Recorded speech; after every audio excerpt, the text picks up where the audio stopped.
समादरणीय धार्मिक सज्जन वृंद, प्रतिदिन अग्निहोत्र करने से पहले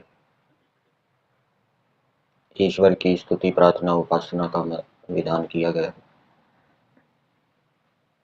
और उसमें 8 मंत्र महर्षि दयानंद जी ने संस्कार विधि में बताए हैं और उनके अर्थ भी दिए। एक मंत्र है, प्रजापतेना त्वदेतान्यो विश्वा जातानि परिता बभूव यत्कामास्ते जुहुमस्तन्नो अस्तु वयम स्याम पतयो रयिणाम। इसका पता दिया है ऋग्वेद मंडल 10। महर्षि दयानंद जी ने ऋग्वेद के 10वें मंडल तक भाष्य नहीं किया, इसलिए इस वेद मंत्र का भाष्य उपलब्ध नहीं होता। फिर भी जहाँ जो अर्थ किया है उसके ऊपर हम विचार करते हैं। इस मंत्र में परमेश्वर का मनुष्यों के लिए आदेश है कि वो धन ऐश्वर्यों के स्वामी बने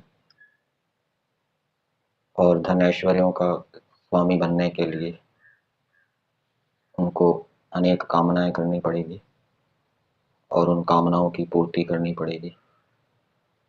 तो वे उन कामनाओं को ईश्वर का आश्रय लेते हुए, ईश्वर की आज्ञा का पालन करते हुए उन कामनाओं को पूर्ण करें और धन ऐश्वर्यों के स्वामी बने। अर्थात ईश्वर के अनुकूल चलते हुए मनुष्य ईश्वर की आज्ञा का पालन करते हुए धन ऐश्वर्यों के स्वामी बने, ईश्वर का आश्रय लेते हुए ईश्वर को छोड़कर ईश्वर की आज्ञा का उल्लंघन करके अधर्म आचरण करके धन ऐश्वर्यों के स्वामी ना बने। मंत्र के अंदर प्रजापति ये संबोधन है। संबोधन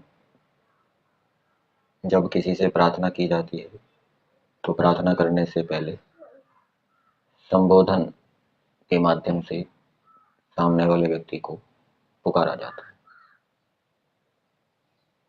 ताकि उसका ध्यान हमारी ओर आकृष्ट हो और फिर हम अपनी प्रार्थना को करें। परमेश्वर का ध्यान तो हर समय हमारी ओर ही रहता है, हमारी सभी कामनाओं को जानता है। तो यह संबोधन हमारे लिए है। हम भूल जाते हैं कि ईश्वर हमारे साथ है, हमें देख जान रहे हैं। तो ईश्वर की अनुभूति बने, ईश्वर हमारे साथ विद्यमान है और फिर ईश्वर को अपने समीप अनुभव करते हुए फिर परमेश्वर से प्रार्थना करना। संबोधन में भी ईश्वर की स्तुति रहेगी और भी कुछ स्तुति इस मंत्र के अंदर दी है। तो जब भी किसी व्यक्ति से कुछ मांगा जाता है तो मांगने से पहले उसकी स्तुति करनी चाहिए और फिर स्तुति करने के बाद उससे मांगना चाहिए। ईश्वर से भी मांगने का ये नियम वेद के अंदर बताया है कि ईश्वर की पहले हम स्तुति करें और फिर उससे मांगे। प्रजापति, इसका अर्थ दिया है सब प्रजा के स्वामी। मंत्र में सर्व प्रजा नहीं दिया, केवल प्रजा दिया है, इसलिए प्रजा को खोला है सब प्रजाओं के स्वामी। प्रजा किसको कहते हैं? प्रयपूर्वक जन धातु से यह प्रजा शब्द बनता है, जो प्रकृष्ट रूप से उत्पन्न होती है, बहुत अधिक संख्या में उत्पन्न होती है और सृष्टि के काल में ये उत्पत्ति चलती रहती है। प्राणी प्रतिदिन उत्पन्न होते रहते हैं। तो जितने भी जड़ और चेतन पदार्थ हैं इस सृष्टि के अंदर, वो परमेश्वर की प्रजाएं। पति, पति का अर्थ होता है पालन करने वाला, रक्षा करने वाला। पा धातु से ये पति शब्द बन जाएगा। यहाँ पर पति का अर्थ किया है स्वामी। तो जो स्वामी होता है उसका ये कर्तव्य होता है कि वो अपनी प्रजाओं का पालन करे, तो परमेश्वर सब जड़ चेतन पदार्थों का स्वामी भी है, मालिक भी है, और इनकी पालन करने वाला भी है, रक्षा करने वाला भी है। फिर आगे एक वाक्य दिया है ईश्वर की स्तुति जो कर रहा है, न त्वदेतान्यो विश्वा जातानि परिता बभूव। इसका जब हम अन्वय करेंगे तो त्वत् अन्यः तानि एतानि विश्वानि जातानि न परिबभूव, ये अन्वय होगा। आपसे भिन्न कोई उन इन सब उत्पन्न हुए पदार्थों का परिबभूव तिरस्कार नहीं करता। इस वाक्य में क्रिया है परिबभूव। परिबभूव का अर्थ किया है तिरस्कार करना, और इस क्रिया का करता है अन्य, परमेश्वर से भिन्न। त्वत् शब्द आया है, ये युष्मत् शब्द का रूप है। पंचमी में एक वचन में त्वत् बनता है। त्वत् युवाभ्याम युष्मत्, इस प्रकार से। तो अन्य शब्द आया है, अन्य शब्द के साथ पंचमी विभक्ति आती है। एक सूत्र है अष्टाध्यायी के अंदर, अन्य राधित रड़ते दिक शब्द एंचुतर पद जाही युक्ते। तो इस सूत्र के माध्यम से ये बताया गया है कि अन्य शब्द से जो संबद्ध शब्द होता है उसमें पंचमी विभक्ति होती है। ये उपपद विभक्ति है, कारक विभक्ति नहीं है। तो कर्ता हो गया अन्य, आपसे अन्य। क्रिया कौन सी हो गई? परिबभूव, तिरस्कार करता है। कर्म कारक क्या हो गया? तानी एतानी विश्वानी जातानी, ये कर्म कारक हो गए क्रिया के। उन इन सब उत्पन्न हुए। मंत्र के अंदर ता दिया है, वैसे होना चाहिए संस्कृत के नियम से तानी। वेद के अंदर विभक्ति का लुक हो जाता है, सुपा सूर लुक पूर्व, तो उस कारण से नी का लुक हो गया तो केवल ता दिखाई दिया। इसी प्रकार से विश्वा शब्द है, यहाँ पर भी संस्कृत के नियम से विश्वानी होना चाहिए, तो नी का क्या है? लुक हो गया, तो विश्वा रह गया। तो क्रिया का कर्म कारक क्या हो गया? उन इन सब उत्पन्न हुए जड़ चेतन पदार्थों को आपसे भिन्न कोई तिरस्कार नहीं करता है। न परिबभूव, न को किसके साथ जोड़ेंगे? क्रिया के साथ जोड़ेंगे। और यहाँ पर परिताबभूव, ये क्रिया का उपसर्ग है। तो उपसर्ग कहीं कहीं क्रिया से पहले भी लगता है, क्रिया के बाद भी लगता है, और व्यवधान में भी उपसर्ग का प्रयोग होता है। छंदसी परे अपि व्यवहिताश्च, ये अष्टाध्यायी का सूत्र है। तो छंदसी में उपसर्ग का प्रयोग क्रिया के बाद भी होता है। फिर अगला सूत्र है व्यवहिताश्च, और व्यवधान में भी क्रिया के साथ व्यवहित रूप में उपसर्ग का प्रयोग होता है।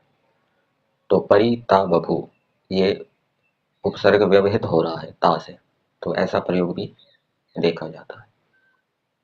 तो इसका अर्थ किया है कि हे परमेश्वर, आपसे भिन्न कोई अन्य इन सब उत्पन्न हुए जड़ चेतन आदि का तिरस्कार नहीं करता, अर्थात आप सर्वोपरि हैं। सर्वोपरि मतलब सबके संचालक हैं, सबके नियंता है, इस रूप में समझना चाहिए। क्रिया है परिबभूव, ये लिट लकार का प्रयोग है। वैसे लौकिक संस्कृत में लिट लकार परोक्ष भूत में प्रयुक्त होता है, लेकिन वेद के अंदर ये तीनों कालों में प्रयुक्त होता है। एक सूत्र आता है छंदसी लुंग लंग लिटा। तो वेद के अंदर लुंग लकार, लंग लकार और लिट लकार, ये तीनों कालों की बातों को बताते हैं। तो तीनों कालों से जोड़ते हुए इसका क्या अर्थ होगा कि आपसे भिन्न कोई ऐसा ना हुआ जिसने उत्पन्न हुए सब पदार्थों का नियंत्रण किया हो। वर्तमान में भी आपसे भिन्न कोई ऐसा नहीं है जो उत्पन्न हुए सब पदार्थों का नियंता हो। और आगे भी जब जब सृष्टि होगी, आपसे भिन्न कोई ऐसा नियंता नहीं होगा, पैदा नहीं होगा जो उत्पन्न हुई सब सृष्टि का नियंता हो, नियंत्रण करने वाला हो। तीनों कालों की बात यहाँ समझनी चाहिए। फिर आगे दिया है यत् कामः ते जुहुमा। यत् कामः, इसमें बहुब्रीहि समास है। ये कामः येषाम ते यत् कामः, जो जो कामना जिनकी है उनको यत् कामः कहते हैं। तो जिस जिस कामना वाले होके वयम, ये यत् कामः वयम के साथ जुड़ेगा। हम ते जुहुमा, आपका आश्रय लेवें और वांछा करें। ते में चतुर्थी विभक्ति भी हो सकती है, षष्ठी विभक्ति भी हो सकती है। यहाँ पर हिंदी भाग में ते का अर्थ किया है आपका आश्रय लेवें और वांछा करें। ये जुहुमा लट लकार का प्रयोग है, हो धातु है, दाना दानयो। तो लट लकार का प्रयोग है लेकिन अर्थ तो विधिलिंग जैसा प्रतीत हो रहा है। तो यहाँ पर भी शब्द गौण है, अर्थ मुख्य है। निरुक्त के इस नियम के अनुसार ये अर्थ समझना चाहिए। भू धातु का अर्थ दिया है सम्मान पूर्वक किसी को भेंट देना। तो जिसको सम्मान पूर्वक भेंट दी जाती है वो संप्रदान कारक होता है, और संप्रदान कारक में चतुर्थी विभक्ति होती है। इसलिए यहाँ पर ते जो है ये चतुर्थी विभक्ति है। शाब्दिक अर्थ इसका होगा जिस जिस कामना वाले होके हम आपको अपनी सम्मान पूर्वक अपनी भेंट दें, अर्थात सम्मान पूर्वक अपने कर्मों को आपके अर्पित करें, सम्मान पूर्वक आपकी आज्ञा का पालन करें। तो ते परमेश्वर को क्या कहा जा रहा है, इसलिए यहाँ चतुर्थी हो गई। महर्षि दयानंद जी ने इसका भावार्थ दिया है आपका आश्रय लेने। तो अपने कर्मों को ईश्वर के समर्पित करने का मतलब है ईश्वर का आश्रय लेना। अपने कर्मों को ईश्वर की आज्ञा के अनुसार करना, ये ईश्वर का आश्रय लेना है। और वांछा करें, दो बातें लिखी, आपका आश्रय लेवें और वांछा करें। अर्थात जिस कामना से युक्त होकर उस कामना की पूर्ति के लिए हम आपका आश्रय लेवें, वो जो कामना है तन्नो अस्तु, वह कामना हमारी सिद्ध होवे। सिद्ध का अर्थ सफल होवे, पूर्ण होवे। तन्नो अस्तु, ये तत्शब्द है।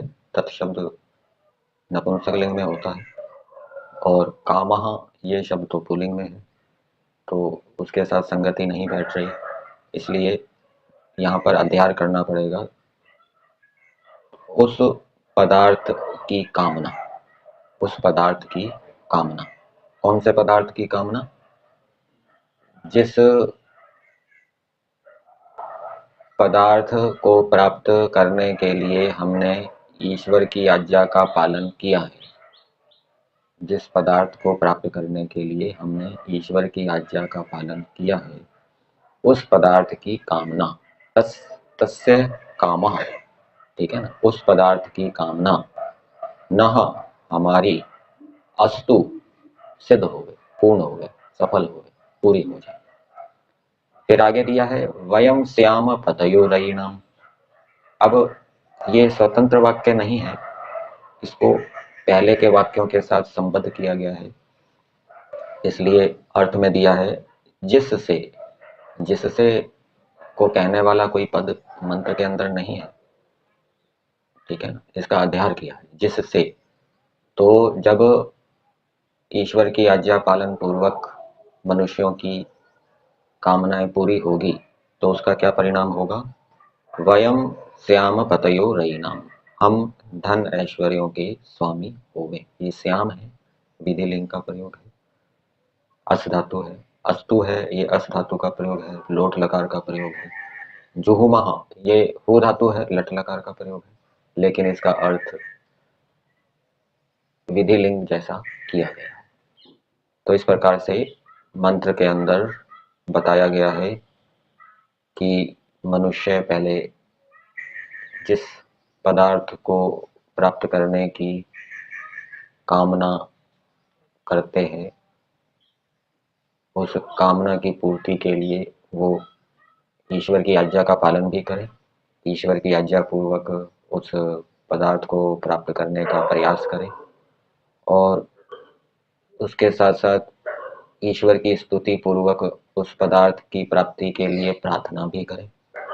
और जो स्तुति होगी वो प्रार्थना से संबद्ध होगी, प्रार्थना का जो विषय होगा उससे संबद्ध होगी। और मनुष्यों को धन ऐश्वर्यों का स्वामी ईश्वर की आज्ञा पूर्वक बनने का प्रयास करना चाहिए। धर्म पूर्वक धन ऐश्वर्य को प्राप्त करे, अधर्म पूर्वक नहीं।